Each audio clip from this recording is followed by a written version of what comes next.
They weren't executed on the battlefield. They weren't spared out of mercy. For Assyrian kings, enemy nobles were kept alive, so their defeat could never be forgotten. The Assyrian Empire did not rule by accident.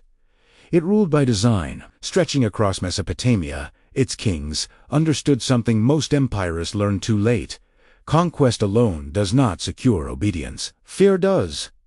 And fear must be cultivated, displayed, and remembered. Cities could be rebuilt.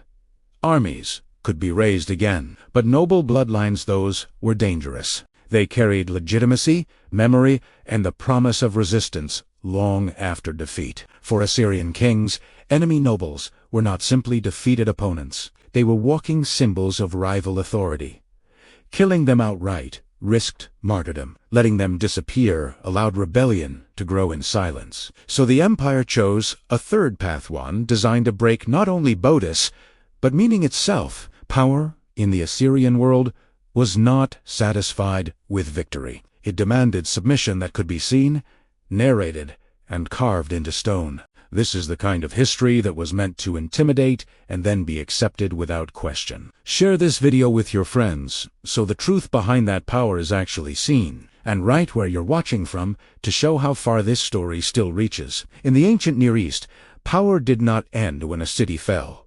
It lived on in bloodlines, titles, and memory. A defeated noble was not just a man who had lost a war, he was a claim that refused to die. His name carried history. His lineage carried future rebellions. His survival, if handled incorrectly, could undo everything an army had achieved. For Assyrian kings, this made enemy nobles uniquely dangerous.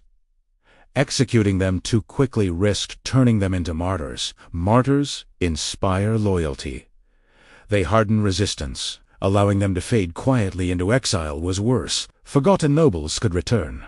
Forgotten claims could resurface, so Assyria refined a different response, one that treated nobles not as enemies to eliminate, but as messages to deliver. Their bodies became instruments of state. Their suffering was calibrated, public, and deliberate. Each punishment was chosen not for cruelty alone, but for what it communicated to those watching, both conquered subjects and future rivals. This was power thinking beyond the battlefield, and once defeat arrived, it was only the beginning. To understand what Assyrian kings did, it is necessary to understand how they saw themselves. They did not rule as mere men. They ruled as instruments of divine order, chosen by the gods especially. Assure they believed their authority was not political, but cosmic. Victory was proof of righteousness.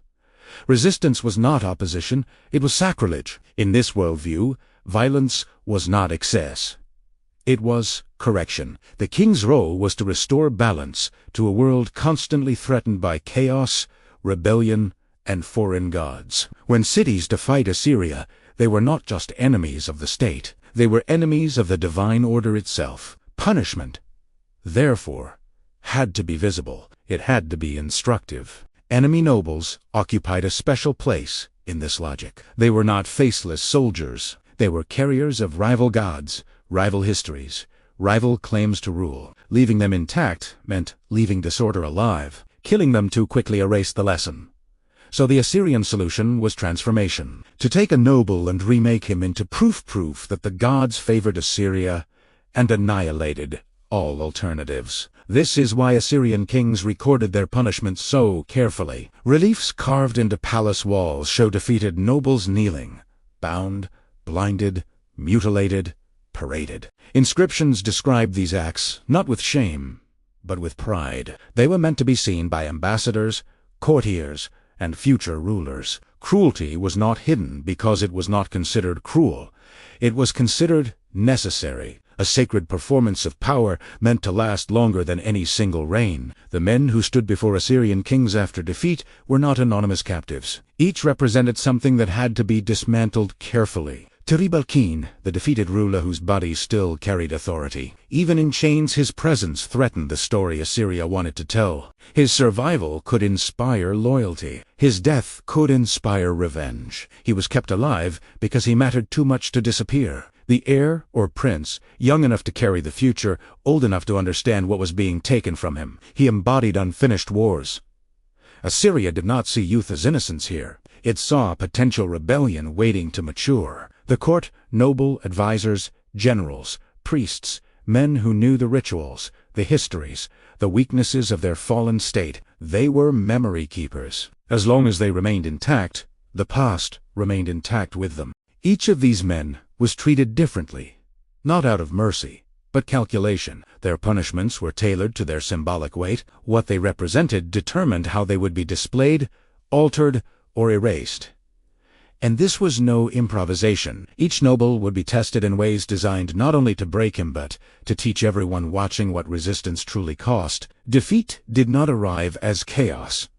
It arrived as control. When Assyrian armies broke through a city's final defenses, the slaughter was often swift, but the nobles were separated, identified, isolated, dragged from inner chambers, temples, and fortified courtyards where they believed status might still protect them. Rank was recognized even in ruin. Titles were stripped, but not ignored. Enemy nobles were bound differently from common soldiers. Not rushed to execution pits, not thrown into mass graves. They were restrained carefully, sometimes publicly, sometimes under guard, while the city still burned behind them. This pause was intentional.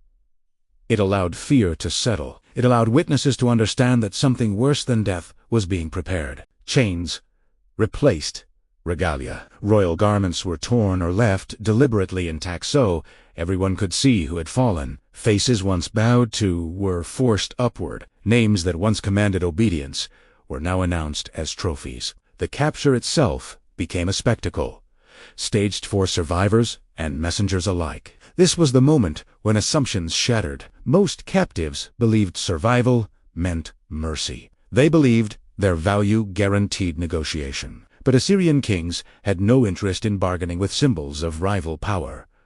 This was not rescue. It was selection. And from this moment forward, every step they took would be measured, recorded, and remembered long after their kingdoms ceased to exist. For Assyrian kings, execution was too quick to be useful. Death ended fear. What they wanted was endurance. Captured nobles were kept alive deliberately, fed just enough, treated just well enough to survive what came next. Their bodies were no longer their own. They were instruments of state policy, walking messages, living warnings. Assyrian reliefs carved into palace walls showed this philosophy clearly. Nobles are depicted not as corpses, but as figures in transition, kneeling, bound, marked, transformed. The king stands untouched, serene, while punishment unfolds slowly beneath him. This wasn't hidden cruelty. It was curated theater. Some captives were forced into public processions, marched through conquered cities, or back to Assyria itself. The journey mattered. Every step erased their former identity. Every village that saw them understood the lesson. Resistance does not end at defeat. It begins there. Others were subjected to punishments designed to last longer than memory. Not charis, not rage. Method: each act chosen to dismantle authority without ending life, to turn former rulers into objects of display, humiliation, and control. The Assyrians understood something terrifyingly well. A dead enemy inspires martyrs. A living, broken one inspires obedience. By keeping enemy nobles alive, the empire ensured their suffering would echo long after swords were sheathed, and long after cities stopped burning. What followed capture was never improvised. Assyrian punishment was not revenge, it was administration, a system refined over generations, applied with consistency, and recorded with pride. Enemy nobles were punished in ways designed to erase authority while preserving life. Some were blinded, not to kill them, but to permanently remove their ability to rule or command armies. Others had tongues removed, ensuring their voices, once instruments of law and command, could never inspire rebellion again. Silence was imposed physically, not symbolically. There were nobles who were branded, marked in visible places so their humiliation could never be hidden. Their bodies became documents, proof of defiance and consequence written into flesh. Wherever they went afterward, the empire spoke through them. Many were forced into labor beneath the very monuments celebrating their defeat, dragging stone, digging canals, constructing palaces whose walls would later depict their own suffering in carved relief. They were made participants in the propaganda that destroyed them. Assyrian kings believed fear worked best when it was predictable. Punishments followed patterns. Everyone knew what defiance led to. Everyone understood that noble birth offered no shield, only a longer sentence. This wasn't chaos unleashed. It was terror standardized. And by turning punishment into policy, the Assyrian state ensured obedience wasn't enforced by constant war. Bad be memory. The horrors of Assyrian captivity were not measured only in mutilation or pain. They were measured in the slow dissolution of identity. Nobles were forced to abandon titles, robes, and symbols of rank. Their names were mocked or replaced with labels of shame. Lineages that had once commanded loyalty were reduced to whispered memories. Even their allies, the families, advisors, and servants who survived were compelled to witness degradation, reinforcing the message that power could be stolen as easily as life. Isolation magnified despair. Many captives were confined in fortified compounds, separated from companions and counsel, forced to endure humiliation without context or escape. Mental torture, constant surveillance, repeated parades before enemies, and calculated ridicule was as effective as physical torment. By stripping nobles of everything that defined them, their voice, their memory, their authority, Assyrian kings achieved what death could not. They replaced former rulers with symbols of submission. Each man became a cautionary tale, living proof of the empire's reach and the futility of resistance. In those hours, weeks, and months, identity itself was made a weapon. And in the darkest moments, the captives understood. Their bodies were still alive, but their world had already been taken. Assyrian kings did not hide their cruelty. They celebrated it. Reliefs carved into palace walls, inscriptions etched in stone, and cuneiform records meticulously detailed the fates of captured nobles. These records were more than history, they were propaganda. Every mutilation, every forced march, every act of public humiliation was documented to send a single message. The fiancés futile in Assyria remembers. Future rulers, neighbors, and subjects were meant to see these images and understand the consequences of rebellion.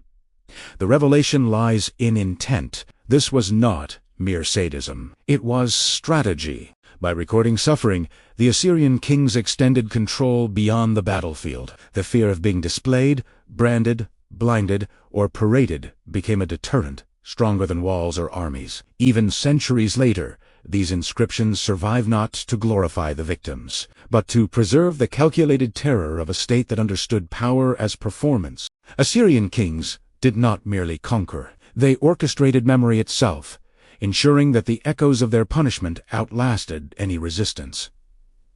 What they built was not a legacy of mercy. It was a legacy of fear immortalized in stone. Historians have debated the purpose behind the Assyrian method of breaking nobles. One theory suggests it was sheer terror, an early form of psychological warfare, designed to crush opposition before it could rise. Another argues it was religious duty.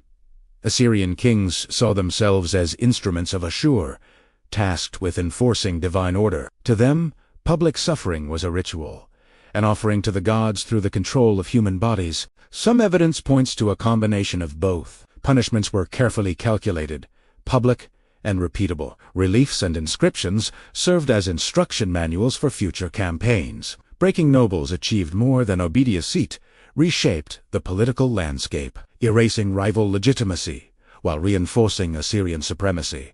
Perhaps, most hauntingly, this system treated identity itself as malleable. By stripping titles, mutilating bodies, and controlling memory, Assyrian kings turned living men into objects. They weren't simply captives. They were instruments of empire. The truth likely lies somewhere between ideology and pragmatism. In the end, the lesson remains clear. Power, when perfected as performance, does not merely defeat enemies. It makes their suffering eternal. The Assyrian Empire is gone. Its cities lie in ruins. Its kings have been reduced to names and tablets and fragments of reliefs. Yet the methods they perfected control through fear. The orchestration of suffering, the public dismantling of identity linger in memory.